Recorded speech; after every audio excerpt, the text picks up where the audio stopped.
The United Kingdom's political establishment has plunged into full-scale meltdown tonight, and Westminster has never looked more rattled. A political bombshell has detonated at the heart of the government. Just moments ago, something many believed was impossible suddenly became reality. Members of Parliament have formally launched a no-confidence vote against Prime Minister Keir Starmer. And the trigger.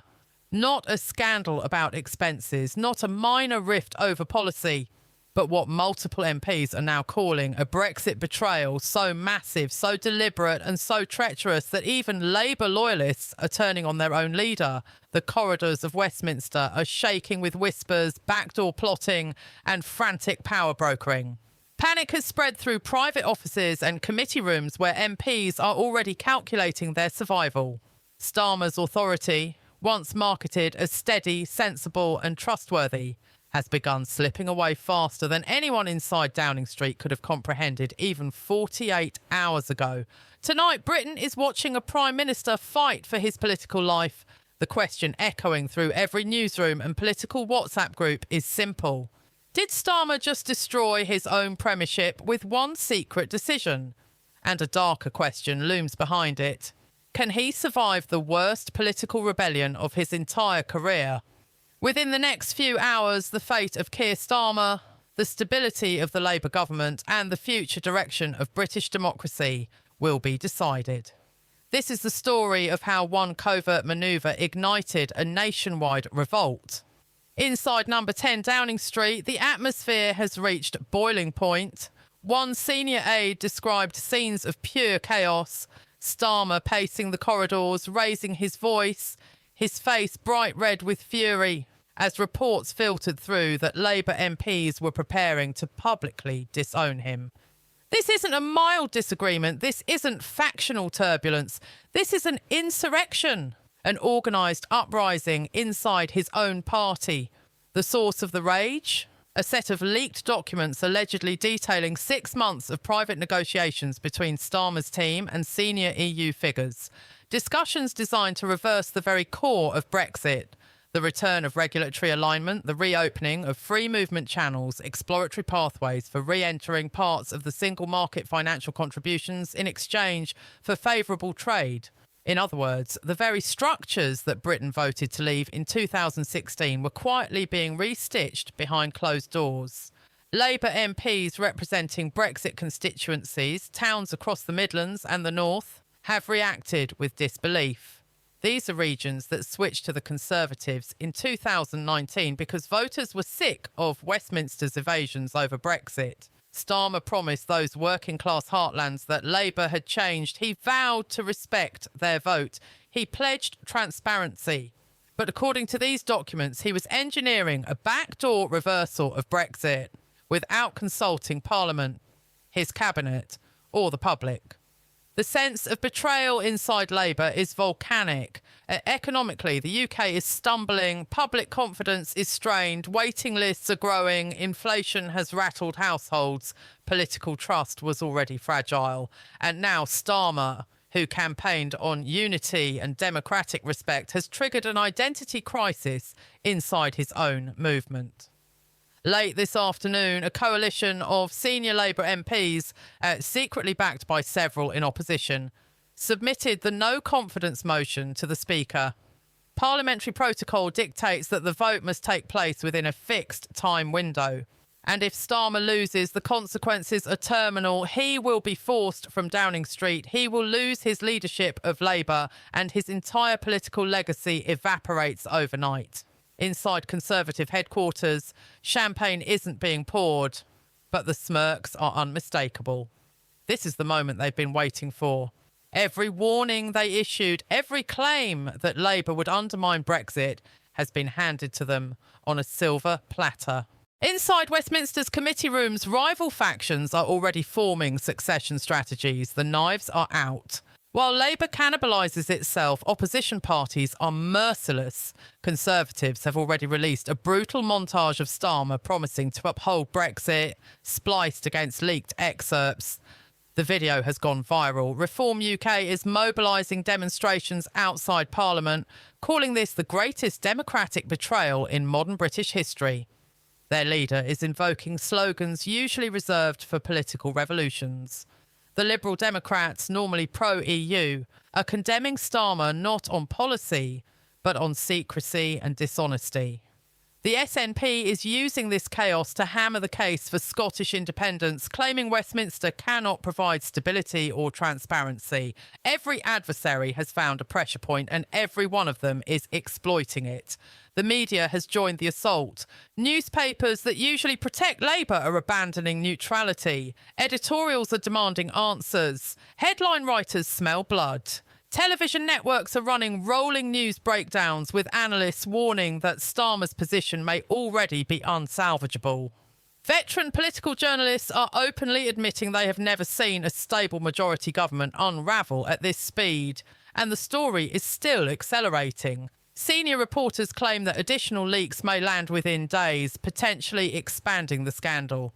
Rumours are flying that more evidence of back-channel discussions exists. Notes, memos, email chains, cabinet-level exclusions.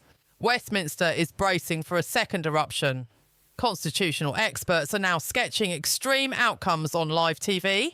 If Starmer loses this vote, Britain could face a leadership vacuum, a Labour civil war, or a call for a fresh national election. In private, the Conservative Party is already mapping potential cabinet structures. Their strategists are gaming scenarios for coalition building, national unity narratives, and crisis management optics. They believe momentum is on their side. They believe Labour is fractured beyond repair.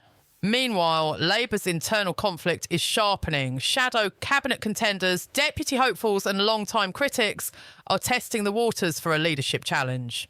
WhatsApp groups are buzzing. Allegiances are forming. The internal coup has begun. At the centre of this hurricane lies the emotional core of the crisis, the Brexit betrayal narrative. Brexit wasn't a technocratic choice, it was a voter mandate. 17.4 million people choosing a national path. That vote changed prime ministers. It reshaped institutions, it redrew party coalitions. It became the democratic benchmark of an era. And now one man stands accused of quietly erasing it without permission. This controversy has stirred a foundational question about political power. Do elected leaders serve the public mandate, or are they free to negate it in secret? Many Remainers dislike the Brexit outcome. Many still believe economic ties with Europe should be stronger. But the principle here is larger. Whether the democratic choice of the people is sacrosanct. That is why this scandal has widened beyond policy dispute into a system shock. It challenges the basic legitimacy of governance. It tests the meaning of democratic consent. It threatens the bond between voters and representatives. If a mandate as large and historic as Brexit can be administratively reversed without consultation, what electoral decision is safe? Tonight, Keir Starmer is confronting the single greatest threat of his leadership. A rebellion is brewing inside his household. Opposition forces smell opportunity. Economic actors sense risk. Voters are turning cold. The press is sharpening its judgment. Domestic and foreign observers are braced for collapse. Parliamentary procedure is clear. A no-confidence defeat ends his tenure. It may end his Labour leadership. It may end his political career. It may end his public credibility forever. They are mobilising their media contacts, preparing coordinated messaging and sharpening campaign blades. They will claim vindication. They will insist they were right from day one. And they know this crisis is electoral gold. Tory MPs in Leave voting constituencies are ecstatic. They see a political gift that can deliver thousands of votes. We told you Labour would betray Brexit. We told you Starmer couldn't be trusted. But the pain isn't coming from the right alone. Prominent Labour figures, supposed allies, have gone silent. Some are briefing journalists off the record, expressing disbelief. Cabinet resignations are said to be under consideration. Ministers are questioning whether they can continue serving a leader who concealed constitutional negotiations of this magnitude. Trust has ruptured. And once trust is broken in Westminster, power collapses quickly.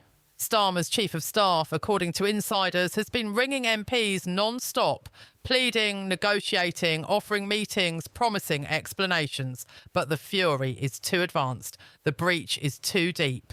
Many MPs believe they cannot return to their constituencies with this hanging over them. The leaked documents themselves are dynamite. They reveal proposed frameworks for dynamic regulatory alignment, meaning British companies follow EU rules crafted without British lawmakers. Other sections outline youth mobility corridors enabling mass movement, hinting at a return of continental free flow. Even cost-sharing proposals with Brussels appear in draft form. For Brexit defenders, this is heresy. For Remainers sceptical about Starmer, it's proof he lacks the courage to defend a clear policy in public. For Labour MPs, it is betrayal. Through the day, the leaked material has travelled across Westminster like wildfire, and outside the political compound, the public fury has escalated beyond anything Downing Street anticipated. Social media has erupted. Hashtags demanding resignation are dominating every platform. Comment sections are drowning in anger, with thousands calling Starmer a fraud, a manipulator, a democratic saboteur. Crucially, this outrage isn't limited to Leave voters. Many Labour supporters feel lied to, voters who believed Starmer's promise to respect Brexit, even if he personally disliked it. Snap polling conducted in the last several hours shows approval ratings collapsing at catastrophic speed. One survey places support for immediate resignation near 70%. Focus group feedback is quoting ordinary voters describing Starmer with words like traitor, liar, authoritarian. This is no longer a partisan dispute. This is a legitimacy crisis. Parliament was scheduled to address key legislative packages this week. Instead, everything has been frozen. Parliamentary business has stalled. Government activity has been paralysed. Civil service planning has slowed into uncertainty. International partners are watching anxiously, questioning whether Britain is entering a new period of structural instability. Financial markets are reacting. The pound has already slipped. Investment houses are warning clients about heightened volatility. Business organisations are worrying that Britain's growth cycle is at risk. Starmer promised stability. He promised competence. He promised order. Tonight, Britain has none of the above. Meanwhile, Labour command has launched a desperate containment strategy. Ministers have been dispatched across Westminster to calm tempers, offering clarifications, downplaying the leaks, hinting at policy revisions. Starmer has personally phoned wavering MPs, insisting the documents are being misinterpreted. He claims they represent early-stage exploratory thinking, not final commitments. He is insisting there was no intent to betray Brexit. But MPs aren't listening. They have seen the papers themselves. They know what those proposals imply. Multiple Labour MPs are reportedly ignoring Starmer's calls altogether, sending him straight to voicemail because they fear losing their temper if they speak to him directly. Britain stands on a political knife edge. If Starmer survives, it will be through brute force and deal-making. If he falls, his downfall will be remembered as a cautionary tale of secrecy, hubris, and political miscalculation. One thing is certain, the United Kingdom has entered a new era of fragility. The voters are watching, the parties are mobilising, and Westminster is burning. The next hours will not simply determine Keir Starmer's fate, they will redefine the trajectory of British democracy for a generation.